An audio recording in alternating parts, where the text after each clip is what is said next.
Olá! Sabe aquela pergunta, será que o nosso destino já vem pronto, traçado, antes mesmo da gente nascer? Ou será que somos nós que vamos construindo ele passo a passo? Pois é, hoje a gente vai mergulhar fundo na filosofia Yorubá para buscar uma resposta. E olha, é uma resposta fascinante, que liga de um jeito único o nosso mundo físico ao espiritual. Para a gente desvendar isso, nossa jornada vai ser assim. Primeiro, vamos entender a estrutura do cosmo Yorubá. Depois, a ordem divina que comanda tudo. Aí sim, a gente mergulha nos componentes da personalidade humana, para descobrir o que é o Ori, essa escolha do destino e como isso tudo se equilibra com o nosso próprio esforço. Vamos lá? Então, para começar, antes de falar sobre o indivíduo, a gente precisa entender o palco onde a vida se desenrola. E na visão do povo iorubá, a realidade não é uma coisa só. Ela se divide em dois mundos que, apesar de separados, estão o tempo todo conversando entre si. De um lado a gente tem o Aié, o mundo que a gente vê, a terra que a gente pisa, onde a vida acontece do jeito mais concreto possível. E do outro lado, o Orum, o reino espiritual, que a gente não enxerga, mas que é de onde vem toda a força e a nossa ancestralidade. E o Aié, olha só, não é só o mundo físico, não. Ele é o palco da ação, o lugar onde cada escolha nossa tem um peso, uma consequência. É aqui que a gente vive, ama, luta, onde a gente deixa a nossa marca, se relacionando não só com outras pessoas, mas com todas as forças da natureza. Já o Orum é a fonte de onde a vida e o poder espiritual brotam. É a casa dos deuses, dos ancestrais, e é para lá que a nossa essência retorna, sabe? Fechando um ciclo sagrado que conecta absolutamente tudo. Tá, mas como esses dois mundos se conectam? A filosofia iorubá mostra que não é um caos. Pelo contrário, existe uma ordem divina muito clara, uma hierarquia que amarra o céu e a terra, o sagrado e o social.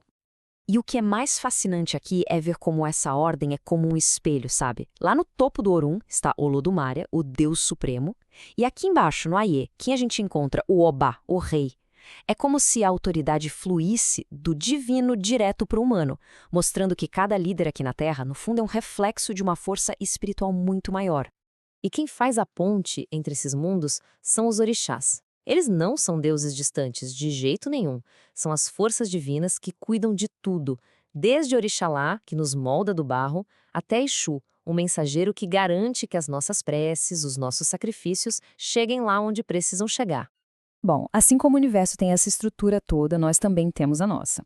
Com esse mapa do cosmos em mente, agora a gente pode finalmente entrar no nosso tema principal. Afinal de contas, o que nos torna humanos na visão Yorubá.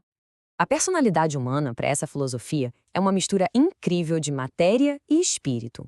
Tudo começa com o Arará, o nosso corpo físico, a nossa casca aqui na Terra, que foi moldada com todo cuidado por Orixanlá, usando o próprio barro do Ayin. Mas o corpo, ele é só o recipiente, entende? A nossa verdadeira essência é feita de 3 elementos espirituais: a alma, que nos dá a vida, a cabeça, que carrega o nosso destino, e as pernas, que nos dão o poder de agir. O Emi, essa é a nossa conexão direta com o que é divino. É aquela centelha de vida que não se apaga, que anima o nosso corpo, a essência vital que o próprio Deus Supremo nos dá. E agora? Agora a gente chega no conceito talvez mais poderoso de todos para entender a jornada de alguém. O Ori, a nossa cabeça interior. É aqui que aquela grande questão sobre destino e livre-arbítrio começa a pegar fogo. Pois é, a grande pergunta é essa. O caminho da nossa vida é algo que a gente escolhe ou é algo que simplesmente acontece com a gente? A filosofia Yorubá tem uma resposta surpreendente para isso. E a resposta está num ato de livre-arbítrio que acontece antes mesmo da gente nascer. Acontece lá na oficina de um artesão celestial, o Ajalá. É lá que cada alma escolhe a sua própria cabeça-destino. Só que, aqui vem a grande virada da história. Ajalá, o oleiro que molda os destinos, não é nenhum ser perfeito, não. Pelo contrário. A descrição dele é de alguém bem descuidado, irresponsável. O que isso quer dizer?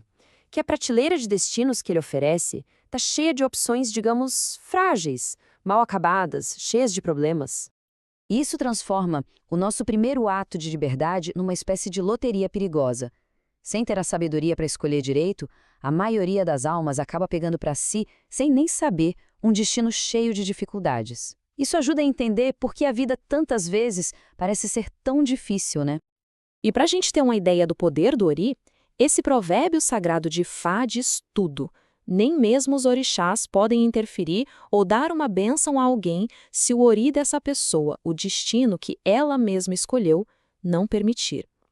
O Ori é a autoridade final na vida de cada um. Então, peraí. Se a maioria de nós escolhe um destino meio problemático, a gente está condenado? A resposta é um sonoro não, porque a escolha do Ori é só o primeiro capítulo da nossa história. Esse poema de Fá reconhece uma verdade muito humana. Poucos têm a sorte de escolher um caminho fácil. Para a maioria de nós, viver é lutar. A vida é um esforço que não para. E como é que a gente luta? É aí que entra o terceiro componente espiritual, o Essé, as pernas. Elas são o símbolo do nosso poder de agir, da nossa garra, da nossa perseverança, de todo o esforço que a gente coloca para transformar nosso destino em realidade. Tem uma história fantástica que ilustra isso perfeitamente. Um dia, as cabeças, os Oris, se reuniram para fazer grandes planos, mas esqueceram de convidar as pernas, o Essê. Não demorou para perceberem que, sem as pernas, seus planos maravilhosos não saíam do papel. E aqui está a grande lição. O destino não é uma sentença, é um potencial. O Ori pode até desenhar o mapa, mas é o Essê, a nossa ação, as nossas pernas, que de fato trilham o caminho. Ou seja, o destino propõe, mas é o nosso esforço que realiza. E isso tudo nos deixa com uma reflexão final, né? Nessa visão de mundo tão rica, o que será que tem mais peso? Aquela escolha inicial que a gente faz, que define o nosso potencial, ou todo o esforço de uma vida inteira para fazer esse potencial acontecer?